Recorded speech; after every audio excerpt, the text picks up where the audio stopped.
வணக்கம் அன்பர்களே. இன்றைய பதிவு சித்திரை மாதத்துக்குரிய பலாபலன்கள். இந்த சித்திரை மாதத்துக்குரிய கிரக நிலைகளை பார்க்கும் பொழுது மேசமனையில் குழந்தைக்கு காரகன் என்று சொல்லக்கூடிய குரு பகவானும் தன்னம்பிக்கை காரகன் என்று சொல்லக்கூடிய சூரிய பகவானும் இணைவு பெற்று உட்கார்ந்திருக்காங்க.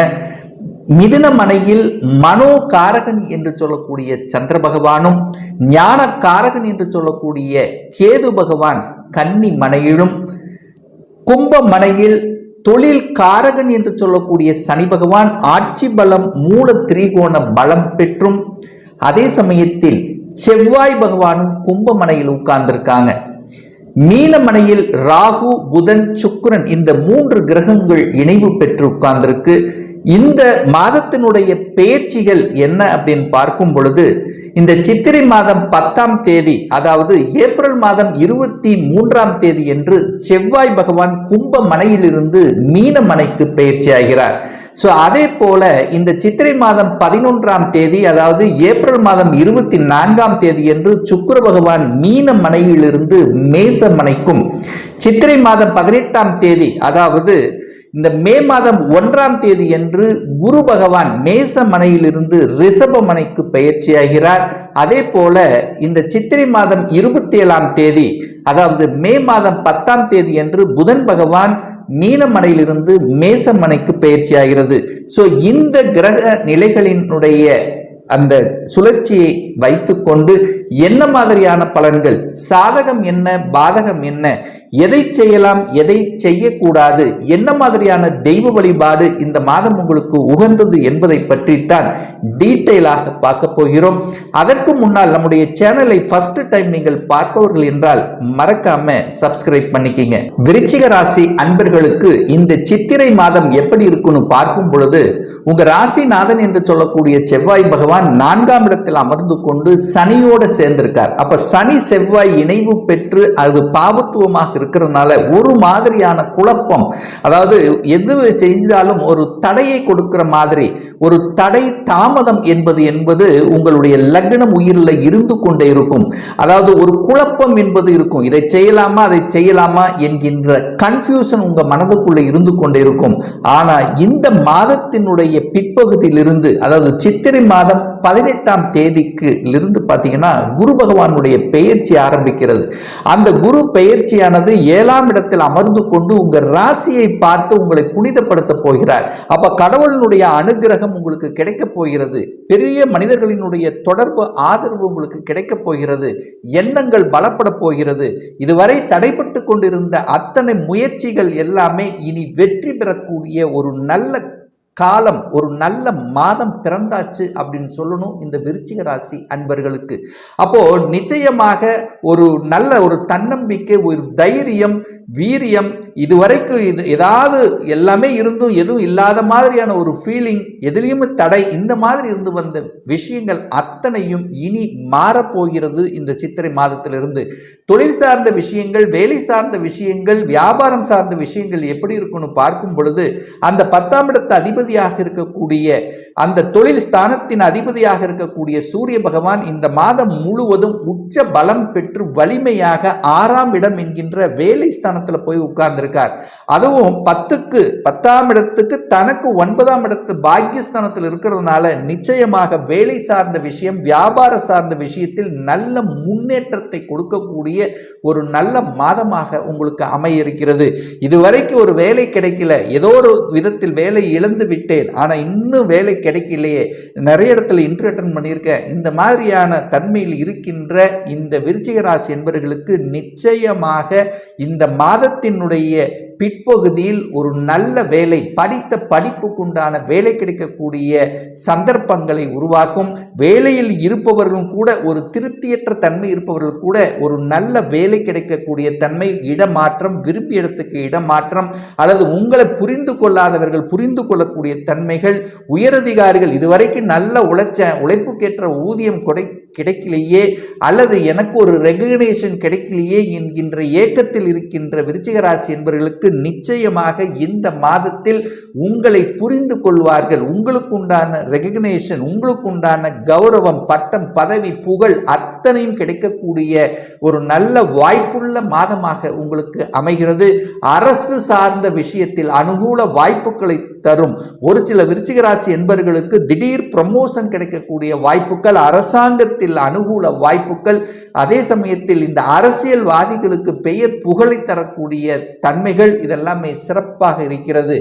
இந்த மாதம் இந்த விருச்சிக ராசி அன்பர்களுக்கு தனம் சார்ந்த விஷயங்கள் எப்படி இருக்கும் அப்படின்னு பார்க்கும் பொழுது நிச்சயமாக தனஸ்தானத்தின் அதிபதியாக இருக்கக்கூடிய அந்த குரு பகவான் பார்த்தீங்கன்னா உங்க ராசியை பார்க்கிறார். நிச்சயமா பொருளாதார முன்னேற்றத்துக்கு நீங்கள் எடுக்கக்கூடிய அத்தனை முயற்சிகளும் பலிதமாகக்கூடிய தன்மை என குரு பகவான் 3ஆம் இடத்தை பார்த்து புனிதப்படுத்துகிறார். அப்ப 3ஆம் இடம் என்பது என்ன? மனம் நன்றாக இருக்க போகிறது. மனதிலிருந்து வந்த அத்தனை குழப்பங்களும் தீரப்போகிறது. இதுவரைக்கு ஒரு நல்ல பெயரும் புகழும் கிடைக்கலன்னா பெயரையும் புகழையும் கொடுக்கக்கூடிய ஒரு நல்ல மாதமாக உங்களுக்கு அமைய இருக்கிறது. புதிய ஒப்பந்தங்கள் கிடைக்கக்கூடிய தன்மைகள், அதாவது ஒரு கலைத்துறையில் இருப்பவர்களுக்கு புதிய ஆதாயங்கள், அதாவது புதிய வாய்ப்புகள் உங்களை தேடி வரக்கூடிய தன்மை. ஏன்னா சுக்கிரனும் பார்த்தீங்கன்னா உச்ச பலத்தோட வலிமையா 5ஆம் இடத்தில் இருக்க. அப்போ குரு பகவானும் பாத்தீங்கன்னா 7ஆம் இடத்துக்கு வந்து அமர இருக்கிறார். அப்போ நிச்சயமா காதல் சார்ந்த விஷயத்தில் இருப்பவர்களுக்கு காதல் திருமணம் செய்யக்கூடிய வாய்ப்புகள், சந்தர்ப்பங்கள் ஏற்படுத்தும். இதுவரைக்கு ஒரு திருமண தடை இருந்து கொண்டே இருந்தது. ஏன்னா குரு பகவான் 6ல் இருந்தார். அப்போ 2க்குரியவன் 6ல் இருந்தது. அப்போ ஒரு தடை, 6ஆம் இடம் என்பது என்ன? எதிர்ப்பு, பகை, இந்த மாதிரியான ஒரு தடை இருந்த விஷயங்கள் எல்லாம் இப்போ மாறப்போகிறது. அப்போ அந்த குரு பகவான் 7ஆம் இடத்துல வந்து அது சுக்கிரனுடைய வீட்டில் வந்து அமருகின்ற இந்த காலகட்டம் அத்தனை திருமண தடைகளும் விலக இருக்கிறது. சுப காரியங்கள் நடப்பதற்கு ஏதுவாக தன்மையை உருவாக்கும்.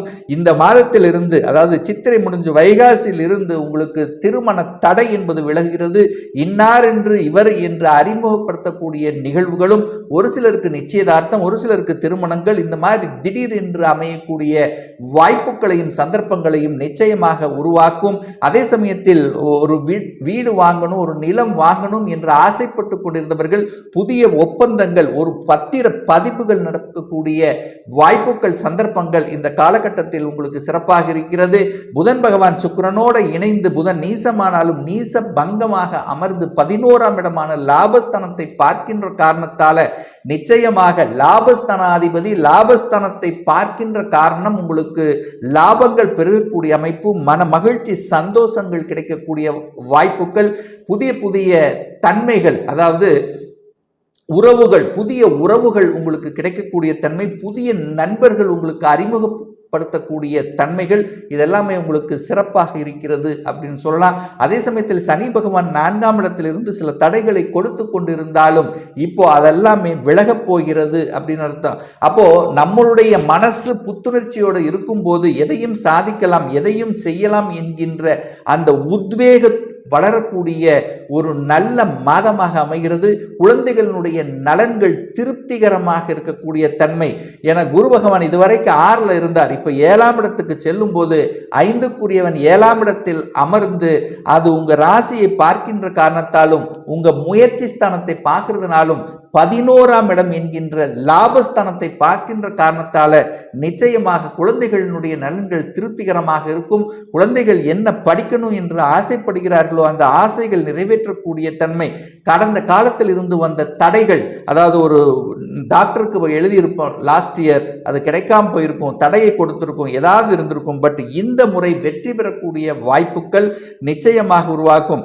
என்ன படிக்கணும், ஒரு இன்ஜினியர் ஆகணும், ஒரு டாக்டர் ஆகணும், ஒரு சிஏ படிக்கணும், இந்த மாதிரி தன்னுடைய எண்ண ஓட்டத்தில் அதிகமாக இருந்தவர்கள் நிச்சயமாக அந்த எண்ணங்கள் நிறைவேறக்கூடிய வாய்ப்புகளும் சந்தர்ப்பங்களை ஏற்படுத்தும். 6ஆம் அதிபதி, அதாவது 6ஆம் அதிபதியாக இருக்கக்கூடிய அந்த செவ்வாய் பகவான் பார்த்தீங்கன்னா தனக்கு 12ல் போய் மறைய இருக்கிறார். அப்போ எதிரிகள் நண்பராக கூடிய வாய்ப்புகள், எதிரிகள் இல்லாத தன்மை ஒரு சிலருக்கு, அல்லது எதிரியாக இருந்தவர்கள் கூட இப்போ, அதாவது வேலை சார்ந்த விஷயத்தில் எதிரியாக இருந்தவர்கள் கூட அவர் உங்களை விட்டு விலகச் செல்லக்கூடிய வாய்ப்புகள், கடன் சார்ந்த விஷயத்தில் அழுத்தம் பிரஷரோடு இருந்தவர்கள் கடனை குறைப்பதற்கான சாத்தியக்கூறுகளை உருவாக்கும். ஏன்னா 6 தனக்கு 12ல போய் மறைகிறார் அல்லவா, அப்ப நிச்சயமா கடன் அடைப்பதற்கான சாத்தியக்கூறுகளை நிச்சயமாக உருவாக்கும். அதே சமயத்தில் பார்த்தீங்கன்னா தகப்பன் சார்ந்த விஷயத்தில் நல்லதொரு நிகழ்வு நடக்கக்கூடிய தன்மை. ஏன்னா தகப்பனுக்கு காரகன் என்று சொல்லக்கூடிய சூரியன் உச்ச பலத்தோட வலிமையா இருக்கிறதுனால தகப்பன் மூலமாக நல்லவைகள் நடக்கக்கூடிய தன்மை. ஒரு சிலருக்கு தகப்பனுடைய தொழிலை எடுத்து நடத்தி வருவதற்கான யோகங்கள் இருக்கிறது. ஒரு சிலருக்கு வெளிநாட்டு சம்பந்தப்பட்ட விஷயத்தில் அனுகூல வாய்ப்புகளை உருவாக்கும். ஏற்றுமதி இறக்குமதி சம்பந்தப்பட்ட துறையில் அந்நிய தொடர்புகளை உருவாக்கும், வெளிநாட்டு தொடர்புகளை உருவாக்கும். அதே சமயத்தில் ஒரு சிலர் இந்த கம்ப்யூட்டர் சார்ந்த விஷயங்கள், எலக்ட்ரானிக் சம்பந்தப்பட்ட துறையில் இருக்கின்றவர்களுக்கு வெளிநாட்டு யோகம் என்பது இந்த காலகட்டம் சிறப்பாக இருக்கு. ஒரு சிலர் ஸ்டேட் டு ஸ்டேட் மாறக்கூடிய தன்மை, அதாவது சென்ட்ரல் கவர்மெண்ட் சார்ந்த விஷயத்தில் அனுகூல வாய்ப்புகளை தரக்கூடிய அமைப்பு இந்த விருச்சிக ராசி அன்பர்களுக்கு இந்த சித்திரை மாத பிற்பகுதியிலிருந்து தன்னம்பிக்கை பெருகும். நினைத்த காரியங்கள் நிறைவேறக்கூடிய தன்மை. தொழில் வியாபாரம் வேலை சார்ந்த விஷயத்தில் அனுகூலத்தை தரும். குடும்பம் சார்ந்த விஷயத்தில் இருந்து வந்த பிரச்சனைகள், கணவன் மனைவிக்கு இருந்து வந்த தொந்தரவுகள், பிரச்சனைகள் எல்லாம் விலகக்கூடிய வாய்ப்புகளையும் சந்தர்ப்பங்களை உருவாக்கும். ஒரு நல்ல தெய்வ வழிபாடு அப்படின்னு எடுத்துக்கொண்டால் இந்த விருச்சிக ராசி அன்பர்களுக்கு ஒவ்வொரு செவ்வாய்க்கிழமை என்று முருகப்பெருமானை சென்று வழிபடுவது அனைத்து விதத்திலும் மேன்மை தரும். ஏன் சொல்றேன்னா இந்த மாதம், அதாவது 10ஆம் தேதி, சித்திரை 10ஆம் தேதிக்கு அப்புறம் உங்க ராசிநாதன் 5ஆம் இடமான பூர்வ புண்ணியஸ்தானம் பஞ்சமஸ்தானத்தில் போய் அமருகின்ற காரணத்தால அந்த முருகப்பெருமானை இந்த மாதம் வழிபட்டீங்கன்னா நிச்சயமா உங்க மனதில் இருந்து வந்த அத்தனை விதமான குழப்பங்கள், நினைத்த காரியங்கள் நிறைவேறுங்கிறதுல எந்தவித மாற்று கருத்தும் கிடையாது.